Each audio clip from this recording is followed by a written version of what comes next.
با عرض سلام و وقت بخیر دوستان ارجمند، بیننده‌های گرامی و مخصوصا طرفداران یا علاقمندان رشته ورزش اسب دوانی، باور کرده هر یک سلاح سپر نهادند رو جانب اسپرز. اسپرز همان میدان، جایی که واقعا این چابک سواران ماهر اسب‌های خود را تازانده به مسابقه آماده می‌کنند. و این مؤسسه دولتی نوروزگاه شهر دوشنبه است، جایی که بخشیده به 28مین سالگرد استقلالیت دولتی جمهوری تاجیکستان مسابقه کشاد پایگاه اسب دوانی برگزار می‌گردد و روی تصویر ما در شفت یا محل برگزاری مسابقات قبل از با میدان برآمدن یا تاختن این اسبان اسب‌ها را آماده میکنند مربیان و خود چابک سواران. و یادآور میشم دوستان عزیز که پایگاه یکمی که برگزار میگردد همه اسبان اشتراک میکنند که مراتبه اول در پایگاه یکمی اسب‌های دو ساله ذات تاجیکی اشتراک میکنند دوستان عزیز. و مسابقه یا برگزاری مسابقه کشاد شهر دوشنبه اوید به پایگاه اسب دوانی گفتیم بخشیده به 28مین سالگرد استقلالیت دولتی جمهوری تاجیکستان منظور شما خواهد گشت و طبق قرار رئیس شهر دوشنبه محترم رستم امامی از 11 سپتامبر سال 2019 تحت رقم 555. مقصد از برگزاری مسابقات این بدون شک تجلیل سزاوار جشن استقلالیت دولتی جمهوری تاجیکستان و همچنین تشویق و ترغیب پایگاه اسب دوانی در کشور، فراهم آوردن امکانات فراغتی و استراحتی و تامین عمومیت ورزش در کشور، مستحکم نمودن دوستی و رفاقت و وحدت ملی بین ورزشگران و همچنین بلند برداشتن مهارت کسبی ورزشگران از جمله اسب سواران به شمار می رود. و برای شما هم معرفی خواهم کرد دوستان عزیز پایگاه یکمی اسب‌های دو ساله ذات تاجیکی را که با استارت ماشین فعلا نزدیک میشوند. یادآور میشم روی یک تصویر گرافیکی نیز در آغاز هم مشاهده کردیم. تحت رقم یکم رنده مدیان است، سال تولدش 2019 از محمد گلوف است از شهر دوشنبه. تحت رقم دوم اختر هست، رنگش تروق از کایان از شهر دوشنبه. تحت رقم سیوم رزگرام جیران هست، سال تولدش 2017 از شهزاد گلوف. رقم 4 بغداد از علی جان سعیدوف، اون از شهر دوشنبه است. تحت رقم 5 گلافکان از خواجگی دهقانی میری ناحیه خوالینگ و همچنین از این خواجگی دهقانی 3 اسب دیگر با تخلص های بلودر، گارلند و اتلانتی در رقابت هم شروع گردید دوستان عزیز. همانطور که مشاهده میکنیم در آغاز سبقت این چابک سواران تحت رقم 56 گلافکان و بلودر با یک مهارت والای چابک سواری اکبر میرزویف و دلیر سفروف دیگر حریفان را پشت سر گذاشتند. رقابت این اسبان نیز واقعا جذاب و دیدنی به نظر می رسد. تحت رقم یکم ردانا، آن اسبی که گفته مدیان است، سال تولدش 2017 و اصلا همه اسبانی که در این مرحله رقابت ها اشتراک میکنند اسب‌های دو ساله می باشد و مراتبه اول هست که در این پایگاه اسب دوانی اشتراک میکنند.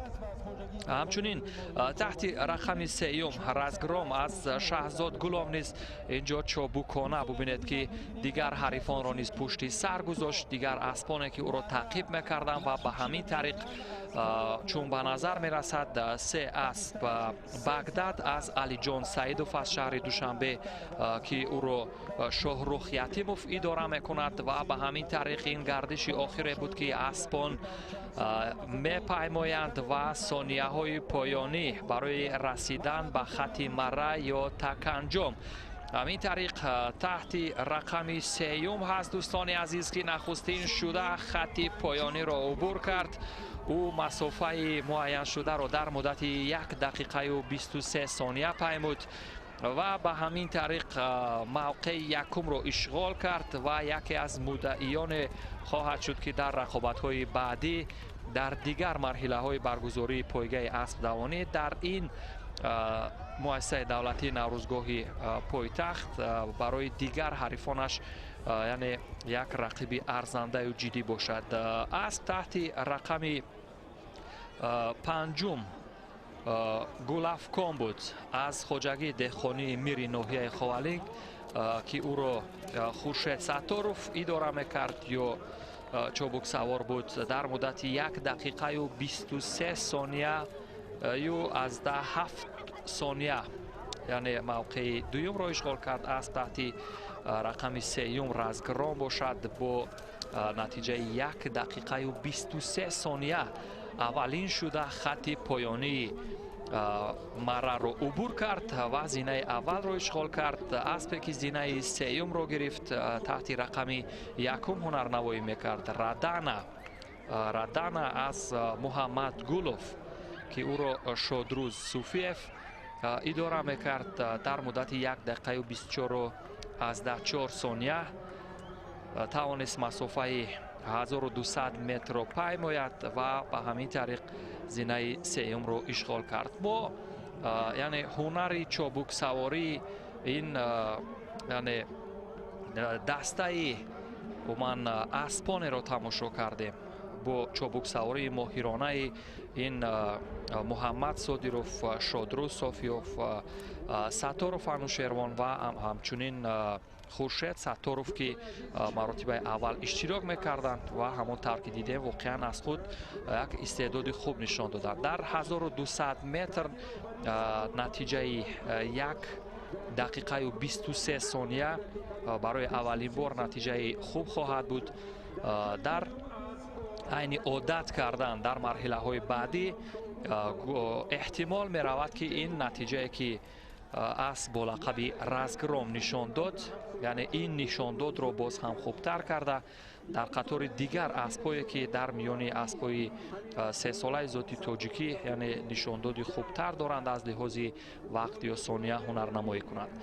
پس از چند لحظه مرحله برگزاری تقدیم جایزه ها صورت میگیرد دوستان و یادآور میشم که در این مسابقه که بخشیده به 28مین سال جشن استقلالیت دولتی جمهوری تاجیکستان در مؤسسه دولتی نوروزگاه شهر دوشنبه صورت گرفت. هیئت داوران به طور ذیل بودند سرداور نصرت الله موسایف، اینچنین هیئت داوران ارباب میرزا شمسیف آن شخصیتی که برای تولید اسب تاجیکی یا بنیادگذاری ذات اصیل اسب تاجیکی به شمار می رود. همچنین کارمندان وزارت کشاورزی جمهوری تاجیکستان مظفر میرزازاده، ابراهیم شادمانوف، عبدالرحمن جابیروف و حکومالی محمدالله از زمره شخصیت هایی که در پرورش و عموما با کمال رسانیدن دیگر اسبان سهم نظررس گذاشته است. اینچنین اسرائیل شاهزاده، آرزو عبدالله‌زاده، سعید مراد حیدرов و سیفالدین کمالزاده در هیئت داوران شامل بودند. همین طریق معاون یکم رئیس کمیته کار با جوانان و ورزش نزد حکومت جمهوری تاجیکستان نظرزاده رضا به غالبان تحفه های تأسیس نموده مقامات اجرایی حکومت دولتی شهر دوشنبه را تقدیم کرد.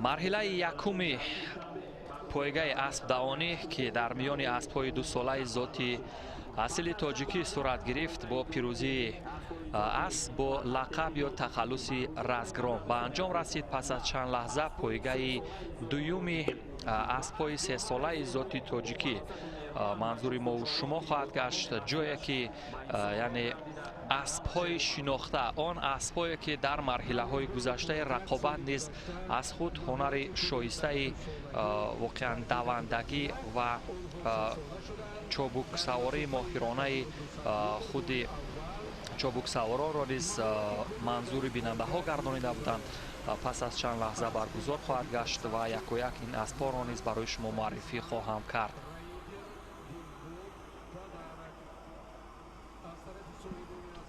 اسبی که تحت رقم 4 است این ریدر جیران است. سال تولدش 2016 هم از سیراجدین دوست مرادوف чобуксавор Азамат Ҷумаев аст, мураббии асп Карим Саидов ва он аспе ки феълан муаррифӣ шуд рӯи як тасвири наздик таҳти рақами якум красавчик аз Ҷамшед Гулов аст. Ӯро Шодрӯз Суфиев ин бор идора хоҳад кард. красавчик дар марҳилаҳои гузаштаи рақобатҳо низ аз худ ҳунару истеъдоди хуб нишон дода буд ва дар чандин марҳилаҳое ки иштирок кардааст воқеан яъне дастоварди шоёни таҳсинро нишон додааст ва ҳамчунин Гуланг таҳти рақами дуюм иштирок хоҳад кард дар пойгаи дуюми аспҳои сесолаи зоти тоҷикӣ. таҳти рақами сеюм Талисман аз Наврӯз Ҳакимов, аз шаҳри Душанбе аст Шорух Ятимов ному насаби чобуксавор. таҳти рақами чаҳорум Рейдер аз Сироҷиддин Дусмуродов, Азамат Ҷумаев дар ин ҷо чобуксавор хоҳад буд. таҳти рақами панҷум Девбор ҳаст аз Хоҷагии Деҳқонӣ мири ноҳияи Ховалинг, чобуксавор Азиз Муродов. мураббии асп Садриддин Сатторов аст. пойга ҳам шурӯъ мегардад дӯстон. дар ин пойга 6 асп номнавис шуданд. таҳти рақами шашум аспи яъне Ҳакимҷон Ҳакимов бо тахаллуси падарк ҳунарнамоӣ мекунад. оне ки то ин ҷои рақобат аз худ як ҳунару истеъдоди фавқулода нишон дод. воқеан моҳирона чобукона дигар ҳарифонро паймуд, вале таҳти рақами якум ин красавчик аст ки аз худ дурахшандагӣ нишон медиҳад ва эҳтимол меравад ки дар ин марҳилаи рақобатҳо низ касе аз аспон ё касе аз чобуксаворон бо чобуксаворе ки моҳирона худро вонамуд мекунанд натавонанд ӯро таъқиб кунанд. ҳамин тариқ красавчик ин гардиши охире аст дар масофаи 1200 метр ки пас аз чанд лаҳза мегардад ва ҳамин тариқ хати поёнӣ ё хати марраро пас аз чанд лаҳзаи дигар убур хоҳад кард. красавчик аз худ маҳорати воло нишон дод ва таҳти рақами сеюм аст бо лақаби Талисман аз Наврӯз Ҳакимов гуфтем ки Шорух Ятимов ӯро идора мекунад. инҷо низ ҳунари хуб нишон медиҳад ва инчунин падарк низ дар таъқиб карда истодааст красавчикро, вале натавонистанд. красавчик нахустин шуда масофаро паймуд. натиҷаи нишондодаи красавчик дар ин ҷо 1 дақиқаю 22 сонияю 17 сонияро ташкил медиҳад. ин натиҷа нисбат ба натиҷаҳои қаблӣ хубтар аст. красавчик оне ки рӯи як тасвири умумӣ дар наворҳои мову шумо аллакай намоиш дода шудааст. ва инчунин таҳти рақами шашум падарк оне ки дар умуман ҳудуди 10 ё 12 метр фосила дошт бо красавчик, вале натавонист ӯро умуман таъқиб кунад ва ба ҳамин тариқ падарк оне ки рӯи тасвирҳои мо ҳаст дар натиҷаю нишондоди 1 дақиқаю 23 аз 17 сония тавонист ки марраро убур кунад ё ба хати поёнӣ бирасад ва ба ҳамин тариқ зинаи дуюмро ишғол кард.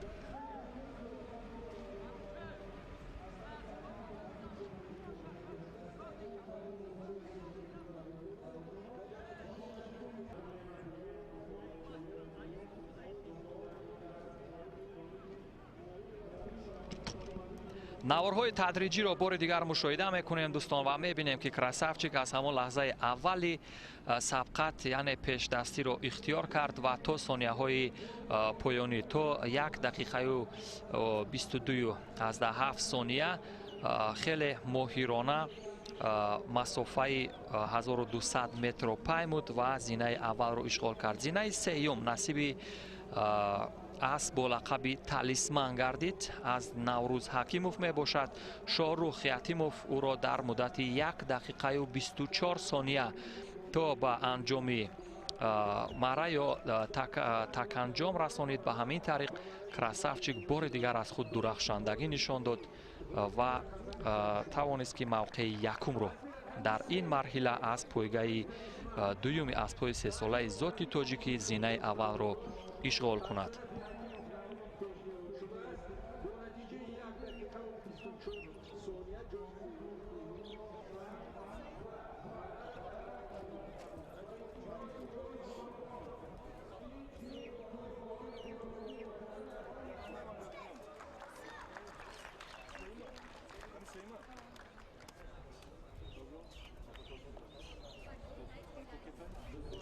و دوستان عزیز، توفه های تاسیس نموده رو معاون وزیر کشاورزی جمهوری تاجیکستان نصرت الله موسویف به غالیبان تقدیم میکند.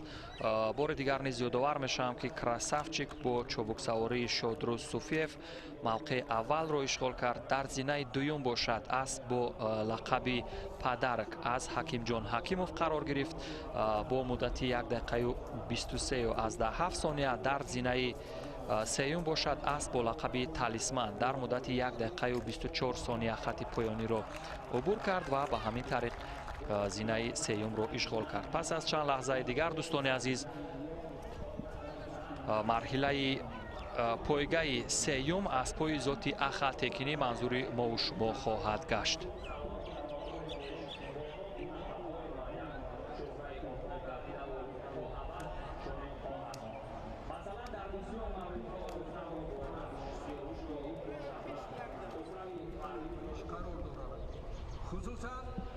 اکنون دوستان پایگاه سیوم اسب‌های ذاتی اخا تکنی هنرنمایی خواهند کرد. دوستان ذاتی اخا تکنی همانطور که طرفداران و علاقمندان این ورزش دوست داشتنی که توفیل این جانور زیبا هست آگاه هستند. یعنی این اسبان در ترکمنستان یعنی تولید شدند و یکی از اسب‌هایی که در عمان بیشتر سیرک در عین عمان رقابت کردن و بعضی از بازی‌هایی که با این اسب می‌شود واقعاً به همین وسیله اینها شهرت یافتند که میتوان یکی از اسب‌های قیمت در جهان نام برد. در اینجا 4 اسب هنرنمایی میکنند. تحت رقم 1 سمرقند از انوشیروان رستم هست. تحت رقم 2 سربلند اون از انوشیروان رستم. تحت رقم 3 تایگر از محمدی حکیموف. تحت رقم 4 گوبرناتور از عبدالله علیماتوف. همین طریق این اسبان چابک، این اسبان تیزپای و تیزدو مهارت خود را نشان خواهند داد و همانطور که مشاهده میکنیم تحت رقم 3 اسب با لقب تایگر در لحظه های اولی رقابت پیشصفی را اختیار کرد. او را تعقیب میکند اسب با لقب سمرقند و ببینیم سمرقند تا کجا موفق خواهد شد. الکی به نظر می رسد که از سمت راست اسب دیگر ببینیم اون تحت رقم 2 هست. سربلند نیز ماهرانه مسافه را می پیماید. سربلند اگر تواند که خطی یعنی مسیر را خوبتر اشغال کند احتمال در این مسافه غالبیت به دست بیارد. همین طریق یعنی تایگر و 2 اسبی که با تخلص سمرقند و سربلند نام نویس شدند تعقیب میکنند.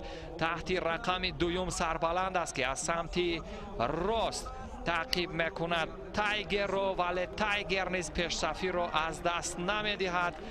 همین طریق ثانیه های پایانی بر سود تایگر انجام پذیرفتند. اسب محمدی حکیموف از ناحیه فرخار در مدت 1 دقیقه و 26 و از 6 ثانیه نخستین شده مسافه 1200 متر را پیمود و میان اسب‌های عمان اسب‌هایی که سال تولدشان 2013 2017 بودند توانست که نخستین شده خط پایانی را عبور کند و زینه اول را اشغال نماید.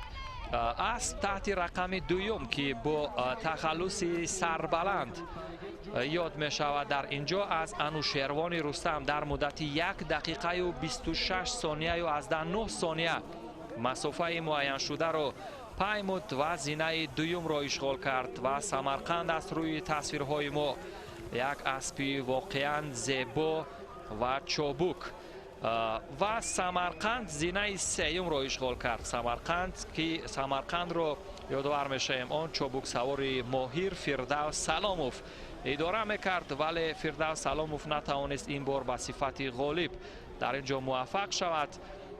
به هر حال سمرقند، سربلند و تایگر 3 اسب بودند که زینه های افتخاری را اشغال کردند و در گردش پایانی احتمال می رود که مسافه اومد نزدیکی خود سربلند ببینید در گردش آخر یکم زیادتر بود نسبت بر تایگر. همین بود که او یعنی مسیر رو تا جای دورتر کرد، فاصله خود و حریف رو دورتر کرد، وگرنه سرعتی که سربلندشان داده بود در نصف خط مره می توانست که با همون سرعت در لحظه های بعدی تایگر رو اومد تعقیب کند یا دریافت کند. ولی تا لحظه های پایانی با چابک سواری عظمت جمعیف تایگر پیش صفی رو از دست نداد و همین طریق موقع یکم رو اشغال کرد. یادآور بشیم که سمرقند سال 2013 هم تولد شده است، یعنی نسبتاً اسبی کلان سالتر به شمار می رفت در این رقابت و سربلند اینچنین تایگر دو اسبی که سال تولدشون 2017 یعنی اسبای 2 ساله به شمار می روند. به همین طریق دوستان پایگاه سیومی اسبای ذاتی اخل تکنی در مسافه 1200 متر به انجام رسید و پس از چند لحظه مراسم تقدیم جایزه ها به غالبان این مرحله پایگاه اسب سواری تقدیم کرده می شود و بعد از آن پایگاه چهارمی اسب‌های ذاتی آمیخته، شاید در آن اسب‌های انگلیسی، تاجیکی و اخل تکنی را تماشا کنیم که هنرنمایی کند. ابراهیم میرزازاده سردار ریاست کار با جوانان و ورزش شهر دوشنبه توفه های تأسیس نموده مقامات اجرایی حاکمیت دولتی شهر دوشنبه را به این ورزشگران تقدیم خواهد کرد. و یادآور میشیم دوستان عزیز که واقعا با تشبوس و دستگیری های پیوسته شهرداری شهر دوشنبه محترم رستم امامعلی این مسابقات به یک شکوه و شهامت خاص تجلیل می گردد و هزاران طرفدار و تشویقگران این نوع ورزش از محل برگزاری مسابقات این پایگاه اسب دوانی را تماشا می کنند و گمان غالب این که در آستانه تجلیل جشن‌های ملی این مسابقات نیز برای حضور و حلاوت ساکنان شهر دوشنبه واقعا باعث خواهد گشت. نوارهای تدریجی را بار دیگر دیدیم دوستان عزیز چگونه در پایگاه سیومی اسب‌های ذاتی اخل تکنی تایگر، سربلند و سمرقند توانستند که غالبیت به دست بیارند. اکنون دوستان عزیز پایگاه چهارم اسب‌های ذاتی آمیخته پس از چند لحظه آغاز می‌گردد. دوستان اسب‌ها را برای شما هم معرفی خواهم کرد. روی یک تصویر گرافیکی نیز مشاهده میکنیم. تحت رقم یکم گامبیت از نوروزگاه از مؤسسه دولتی نوروزگاه شهر دوشنبه پیشنهاد شده است. تحت رقم دوم ویول اون نیز از مؤسسه دولتی نوروزگاه شهر دوشنبه است. تحت رقم سوم رخش از امید نظروف می باشد و تحت رقم چهارم لال اون نیز از مؤسسه دولتی نوروزگاه. تحت رقم پنجم ارپش اسبی جران از سمی ازبک می باشد. رقابت هم آغاز می گردد دوستان در لحظه های اول بعد از کشوده شدن همان پنجره های خود تکاغاز یا به اصطلاح استارت ماشین از تحت رقم یکم گامبیت بود که پیش صفی را در اختیار گرفت و این مسافه نیز 1200 می باشد و خواهیم دید در این مسافه کدام از این اسبان که درخشندگی نشان می دهند نخستین شده به خط پایانی می رسند. به هر حال گامبیت مدعی دانسته می شد از سوی خود متخصصان یا کارشناسان، ولی فقط نشان خواهد داد با این فاصله که یعنی از تحت رقم یکم گامبیت پیش صف است نسبت به حریفش رخش من آن اسبی که او را تعقیب میکند دارد فاصله خیلی زیاد است. این یعنی گمان را بیشتر خواهد کرد که نمیتواند رخش آن را تعقیب کند. به هر حال گامبیت همان پیش صف است. او را عریف زین‌الدینوف چابک سوار اداره کرده ایستاده است و رخش باشد با چابک سواری عظمت جمعیف اینجا تحت رقم دوم یعنی به صفت دومین من اسبی که خط پایانی را خواهد پیمود. هنرنمایی دارد. همین طریق زینه دوم این نصیب اسب با لقب رخش میگردد. در زینه سیوم باشد ویول از مؤسسه دولتی نوروزگاه موقع سیوم رو اشغال کرد. گفتم این اسب‌های ذاتی آمیخته بودند و ببینید این دو اسب دیگر یکی با تخلص لال و دیگر ارپش با فاصله خیلی کلان نسبت به یعنی اسبانی که زینه های افتخاری را گرفتند مسافه 1200 متر را پیمودند. روی یک تصویر نزدیک ابتدا گامبیت بود و بعدا از تحت رقم سیوم رخش است. رخش موقع دوم رو اشغال کرد. معذرت دوستان. و تحت رقم دوم ویول هست. روی تصویرهای ما ویول از جمال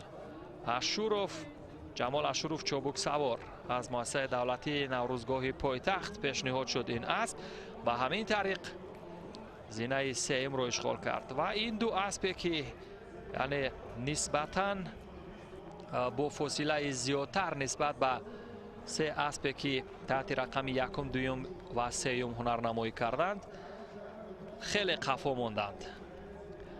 و نتیجه نشان داده این اسبان دوستان گامبیت در مدت 1 دقیقه و 27 از 4 ثانیه مسافه 1200 متر را پیمود و در مدت 1 دقیقه و 32 از 5 ثانیه رخش بود که به خط پایانی رسید و ویول باشد که زینه سیوم را اشغال کرد در مدت 1 دقیقه و 25 از 3 ثانیه به خط پایان رسید. همین طریق غالبان پایگاه چهارم اسب‌های ذاتی آمیخته معین شدند. برای شما نیز معرفی کردم.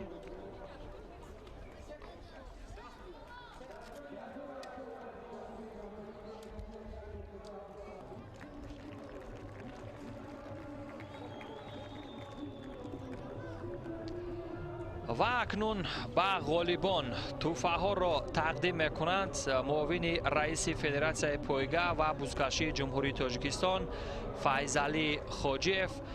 تحفه های تأسیس نموده مقامات اجرایی حکومت دولتی شهر دوشنبه مدال و افتخارنامه و تحفه های مالی به غالبان تقدیم کرده می شود و گمان غالبان که در آستانه تجلیل جشن 28مین سالگرد استقلالیت دولتی جمهوری تاجیکستان این تحفه های ارزشمند از سوی شهرداری شهر دوشنبه واقعا باعث افتخار و سرافرازی است. پس از چند لحظه دوستان نوارهای تدریجی را که تماشا کردیم به پایگاه پنجم اسب‌های ذاتی آمیخته می‌گذاریم. امروز اسب‌های ذاتی آمیخته در 2 مرحله رقابت میکنند و بعد از آن اسب‌های ذاتی انگلیسی و اینچنین ذاتی تاجیکی و در پایگاه آخر اسب‌های ذاتی انگلیسی آنه که در سرعت در جهان واقعا ماهر هستند، خیلی نامور هستند و شناخته شده هستند. امروز هم در محل برگزاری مسابقات هست من شفاعتی مسابقات تشویقگران و علاقمندان زیادی از نزدیک این مسابقات را تماشا می‌کردند و اسب‌هایی که در پایگاه پنجم هنرنمایی خواهند کرد دوستان برای شما یادآور خواهم شد.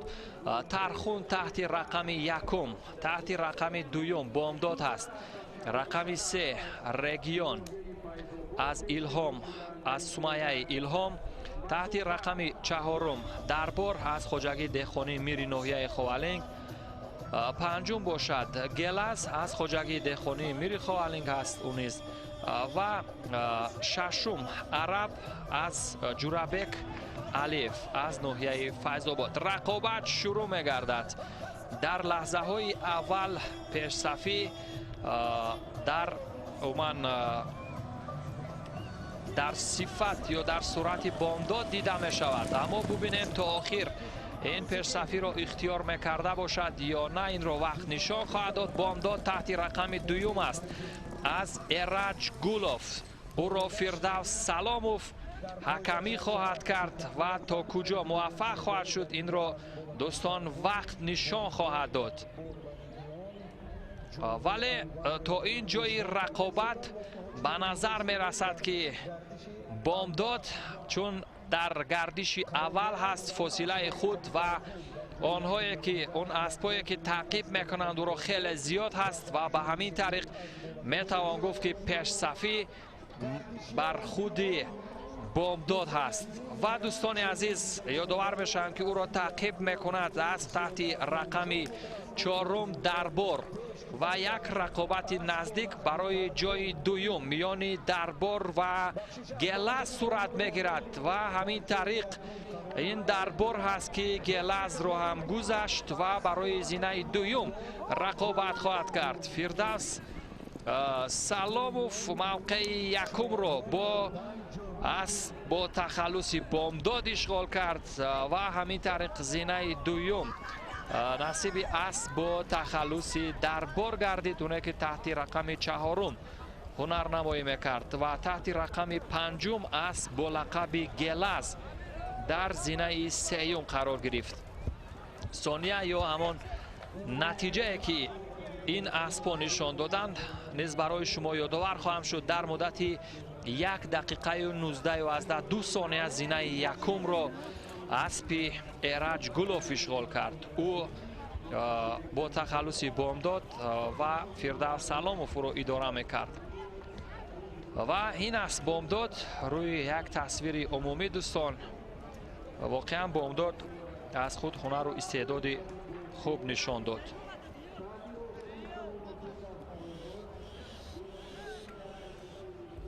و دربار در مرحله گذشته نیز هنر خوب نشان داده بود، اون که تحت رقم 4 هنرنمایی میکرد، تحت رقم 5 گلز زینه 3 را اشغال کرد. یادآور میشیم که نتیجه نشان داده گلز 1 دقیقه و 24 و 2 ثانیه را تشکیل میدهد و این موقع 3 را اشغال کرد. زینه دوم را گفتیم دربار اشغال کرد، نتیجه نشان داده او 1 دقیقه و 23 و 5 ثانیه. دربار در مرحله گذشته رقابت ها با نشان داد 1 دقیقه و 50 ثانیه موقع دوم را اشغال کرده بود. این بار نیز زینه دوم نصیبش گردید. نوارهای تدریجی را بار دیگر مشاهده میکنیم یا نوارهای سوس کرده شده را.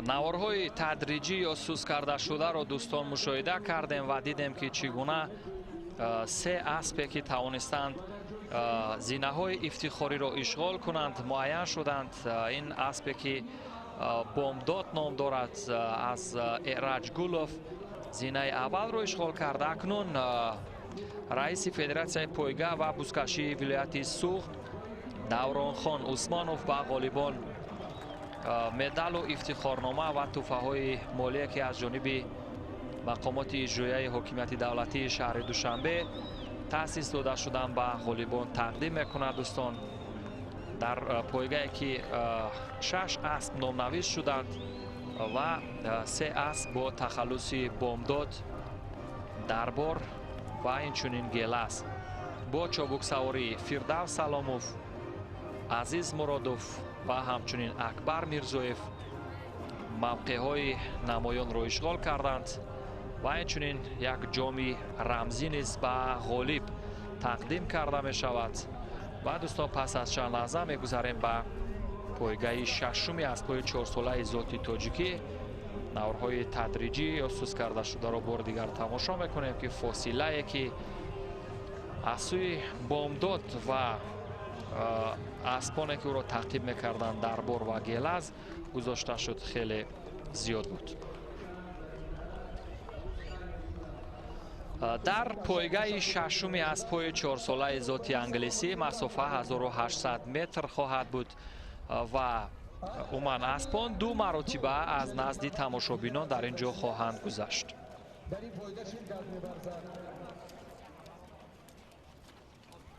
اسب رقم 6 با لقب مودیون خریدن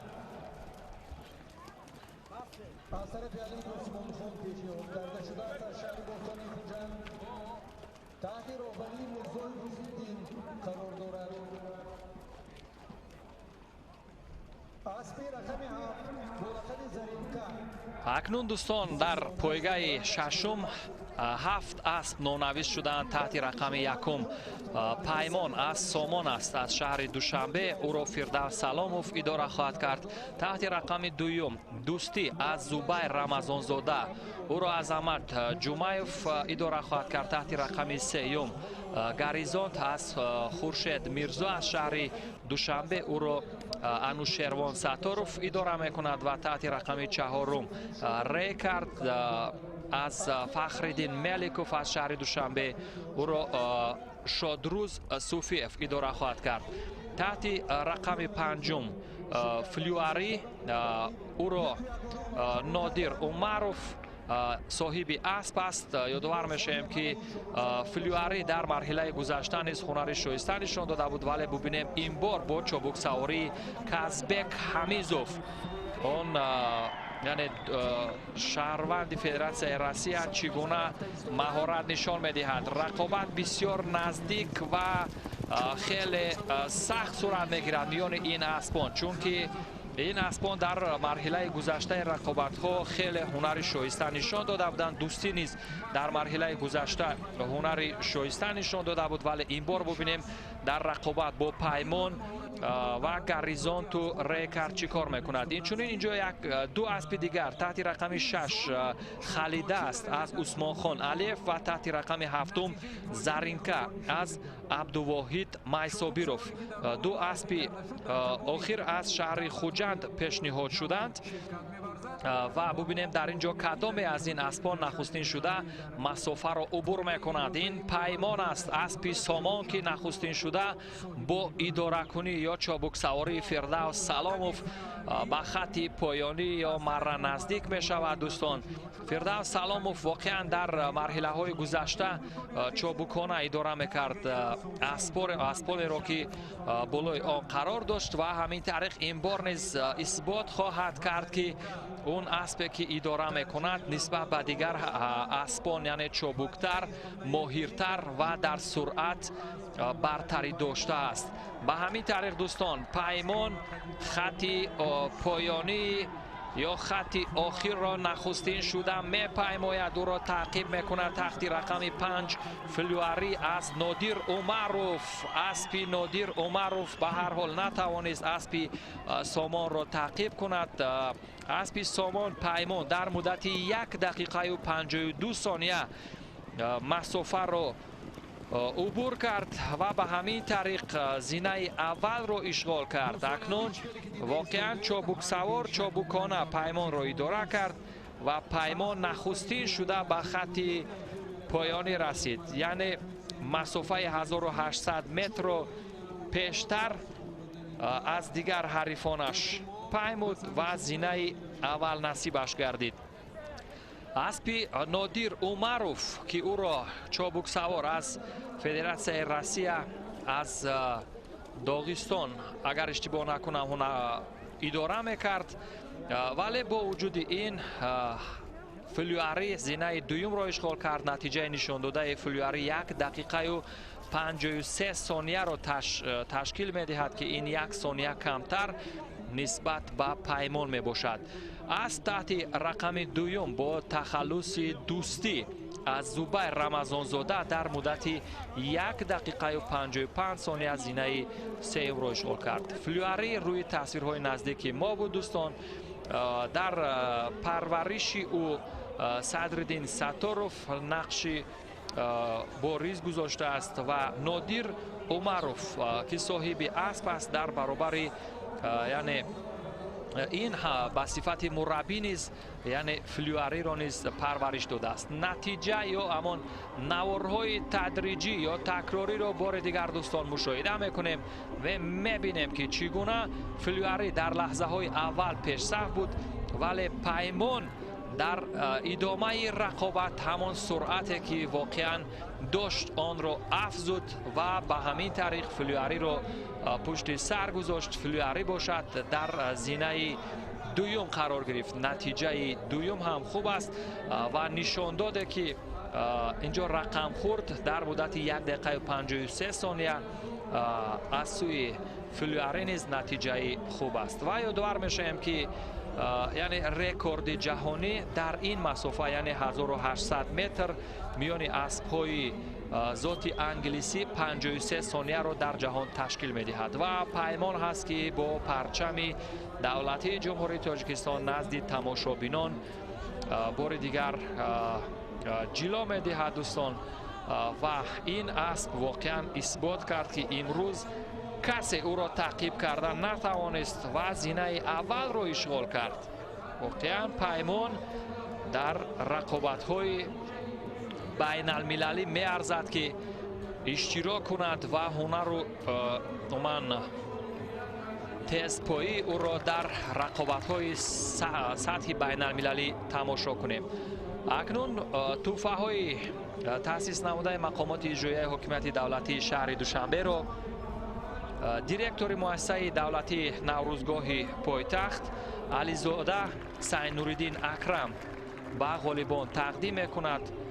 واقعا این مؤسسه دولتی نوروزگاه پایتخت که محل برگزاری چهاربینی های بخشیده بر روزهای صحنه های مهمی تاریخی برگزار کرده میشوند، خیلی گرد و اطراف این نوروزگاه و آبادانی واقعا سرسبزی این مؤسسه دولتی نوروزگاه خیلی خوب جلو میدهد و واقعا این مؤسسه برای فراغت و حلاوت ساکنان آسایشته پایتخت نقش مؤثر بازی میکند. نوارهای تدریجی رو بار دیگر دوستان میبینیم و مشاهده میکنیم که پیمان بود که در همان لحظه هایی که حدودی 5-10 ثانیه اول بود که فلواری او را گذشت و بعدا سرعت افزایی پیمان زیادتر و بیشتر شد و به همین طریق پیمان سامان با نشانداد 1 دقیقه و 52 ثانیه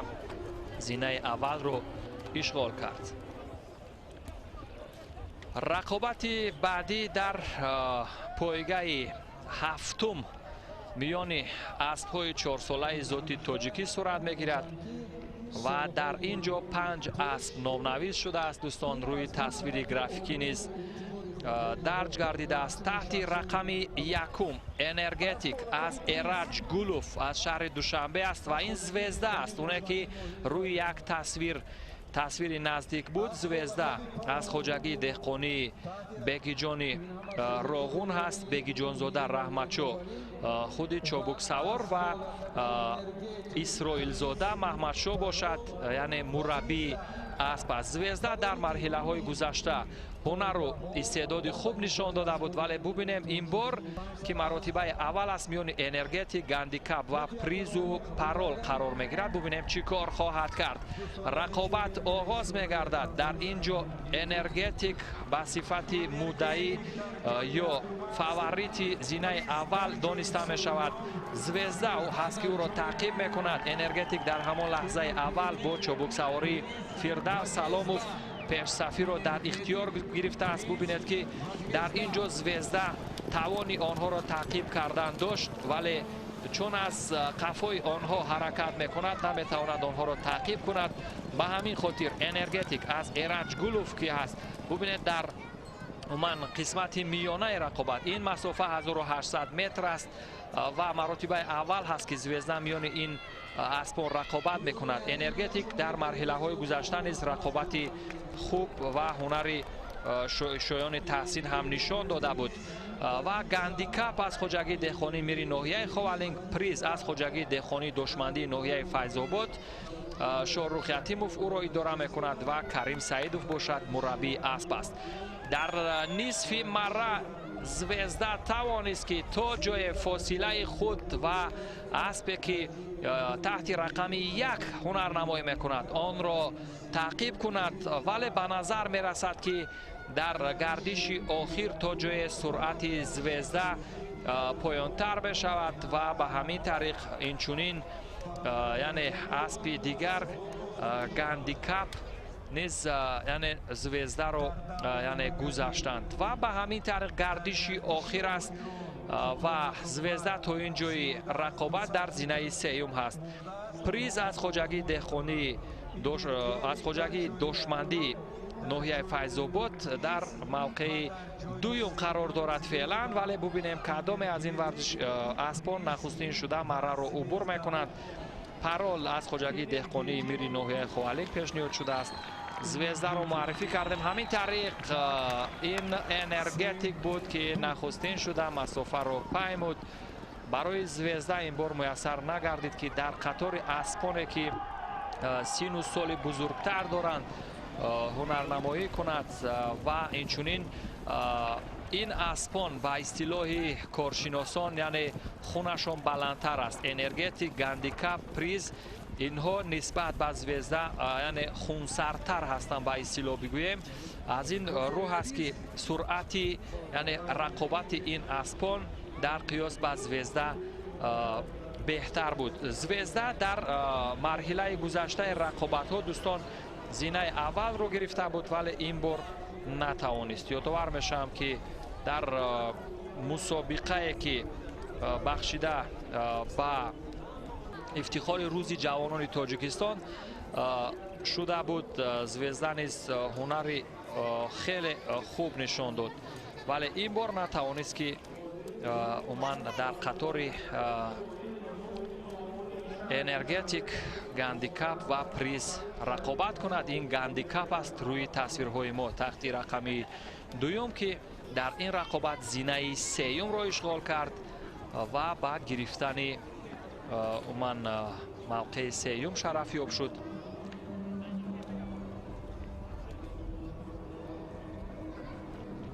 بار دیگر نوارهای تدریجی رو مشاهده میکنیم دوستان و میبینیم که چگونه این اسبای چابک و تیزپای توانستند که در مدتی معین شده مدتی که از دو دقیقه تا 10 ثانیه رو در بر میگرفت مسافه 1800 متر رو پیمایند.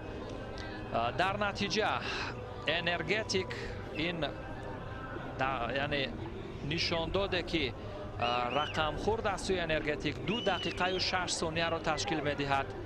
زینه اول رو گرفت در مدت 2 دقیقه و 9 ثانیه و از 6 ثانیه باشد. اسب با لقب گندیکاپ زینه سیوم را اشغال کرد. پریز از خواجگی دهقانی دشمندی ناحیه فیض‌آباد در مدت 2 دقیقه و 8 و از 3 ثانیه زینه دوم را پریز اشغال کرد. همین طریق غالبان معین شدند دوستان و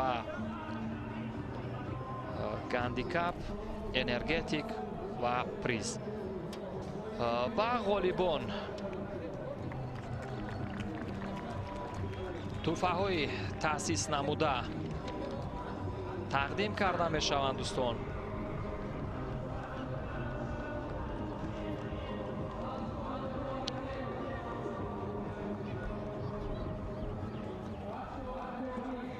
تحفه های تأسیس نموده مقامات اجرایی حاکمیت دولتی شهری دوشنبه با غالبانی که در پایگاه هفتم اسبای 4 ساله ذاتی تاجیکی یعنی موفق شدند تقدیم کرده می شود دوستان و یادآور میشم که انرژتیک با نشانداد 2 دقیقه و 6 ثانیه زینه یکم را اشغال کرد. گندیکاپ زینه دوم را اشغال کرد با نشانداد 2 دقیقه و 9 ثانیه و زینه دوم با اسب با لقب پریز در مدت 2 دقیقه و 8 ثانیه نصیب گردید.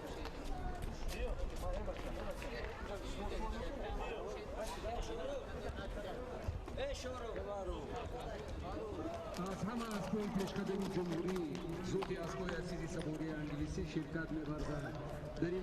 اکنون دوستان اسب‌های از همه مشهور اسبانه که واقعا در هنرنمایی ها سرعتی از همه بیشتر را نشان میدهند، چی در جهان و چی در مسابقات واقعا ملی که برگزار میگردد. این اسپانی 4 ساله ذاتی انگلیسی می باشند. واقعا در جهان سرعتی از همه بلند رو همین اسپان و ذاتی اسپانی عربی دارند، ولی انگلیسی بیشتر معروف است در دنیا. یادآور میشم دوستان عزیز که تحت رقم یکم شرق سال تولدش 2014 از انوشیروان رستم از شهر دوشنبه می باشد. او را فردوس سلاموف اداره خواهد کرد. تحت رقم دوم وکسایت از سوربن رمضانزاده او را اسلم همروقلوف اداره خواهد کرد. تحت رقم سیوم والتا از محمد میرزایف از شهر میرزاعلیف معذرت از شهر دوشنبه. تحت رقم چهارم وطن از رومیش و نادیر عمروف می باشند و از تحت رقم پنجم رکتور از عثمان خان علیف است. تحت رقم ششم ریال از عثمان خان علیف از شهر خوجند دو از پیشنهاد شده است. تحت رقم هفتم دوگلاس لایت از محمدی حکیموف از ناحیه فرخور او را عظمت جمعه اداره می کند. رقابت شروع می گردد. در اینجا اسب تحت رقم چهارم وطن مراتبه دوم است اشتراک میکند و مدعیان شرق وکسایت و وطن دانسته میشوند. ولی ببینیم چون در اینجا یک یعنی چابک سوار قفقاز تبار از فدراسیون روسیه با نام کازبک حمیزوف تشریف آورده است. او وطن را اداره میکند. وطنی که اینجا برای اشغال کردن یا تعقیب کردن والتا کوشش میکند ولی هنوز موفق نشده است و وقت نشان خواهد داد که در این مسافه که 1800 متر است یعنی هر چیزی غیر امکان پذیر شدنش از احتمال دور نیست. شرق وکسایت والتا و وطن این اسپانه که اکنون یعنی یک رقابت بسیار نزدیک رو به نمایش میگذارند و ببینید چگونه چابک سواری ماهرانه کازبک حمیزوف اون چابک سواری روس رو میبینیم که خود بالای وطن قرار دارد و وطن رو ماهرانه اداره میکند که او وکسایت رو هم پشت سر گذاشت و به همین طریق گردش اساسی یا گردش آخر پس از چند لحظه عبور کرده می شود از سمت راست که وطن را تعقیب می کند. شرق از انوشیروان رستم سرعت خود را افزود ولی تا آخر تماشا کنیم که یعنی نتیجه بر سود کدام از اینها رقم خواهد خورد. فاصله را زیادتر می کند فاصله خود و اونهایی که او را تعقیب میکند. وطن نخستین شده به خط پایانی میرسد و او زینه اول رو اشغال میکند و شرق باشد از انوشیروان رستم زینه دوم رو اشغال کرد. او را فردوس سلاموف اداره میکرد و وکسایت باشد زینه سیوم رو اسب سوربن رمضانزاده در موقع سیوم قرار گرفت. همین طریق دوستان نتیجه نشان داده برای اسب نادیر عمروف 1 دقیقه و 54 از در 4 ثانیه نتیجه خوب است. یادآور میشم که در پرورش اسب هم نادیر و هم رومیش اینچنین صدرالدین ستاروف سهم نظارت گذاشتند و مراتبه دوم هست که وطن در این مسابقات اشتراک میکند. در آزمایش‌های قبلی زینه دوم را اشغال کرده بود. شرق نیز اسبی که واقعا هنری شایسته در آزمایش‌های قبلی نشان داده بود ولی این بار وطن توانست که سزاوار موقع اول بگردد و این وطن است روی تصویرهای ما بود چند لحظه و شرق آنه که تحت رقم یکم اینجا هنرنمایی میکرد و او را فردوس سلاموف اداره میکرد. وکسایت باشد زینه سیوم رو اشغال کرد. اسب سوربن رمضانزاده با چابک سواری اسلم همروقلوف و اسلم همروقلوف اینچنین به صفت مربی در پرورش وکسایت سهم گذاشته است. نتیجه نشان داده وکسایت 1 دقیقه و 56 از در 5 ثانیه را تشکیل میدهد و نشان داده که شرق نشان داد 1 دقیقه و 55 ثانیه را در بر میگیرد. نسبت به رقابت آخرش خوبتر هست. و همگی یک ثانیه فرق است. حتی از یک ثانیه کمتر فاصله آن اسبی که موقع یکم رو اشغال کرد و اسبی که زینه دوم رو گرفت. یعنی فاصله وطن و شرق کمتر از یک ثانیه رو در بر بگیرد. نوارهای تدریجی رو بار دیگر میبینیم که در لحظه های اول هم شرق و هم بکسایت پیش‌صف بودند، ولی سرعت افزایی وطن بود که در قسمت آخر یا گردشی آخر یا اساسی این پایگاه به نظر رسید و او توانست که موقع اول رو اشغال کند. نوارهای تدریجی یا سوز کرده شده رو بار دیگر هم تماشا کردیم دوستان. واقعا پایگاه اسب دوانی که بخشیده به 28مین سالگرد استقلالیت دولتی جمهوری تاجیکستان در مؤسسه دولتی نوروزگاه شهر دوشنبه صورت گرفت. برای این چابک سواران و عموما علاقمندان این رشته ورزشی دوست داشتنی خاطرمان به انجام رسید. غالبان را به مکافات ها سرفراز می‌گرداند رحیمزاده طالب کریم، معاون رئیس شهر دوشنبه. بار دیگر یادآور میشم دوستان که اسب رامیش و نادر عمروفا با تخلص وطن زینه اول رو اشغال کرد.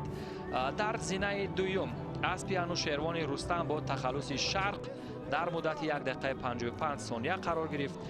در زینه سوم باشد اسب با تخلص وکسایت اسب سوربان رمضانزاده در مدت 1 دقیقه 56 از 5 ثانیه مسافه را پیمود و زینه سوم را اشغال کرد. با شما بنده کریم خان بگمت بودم.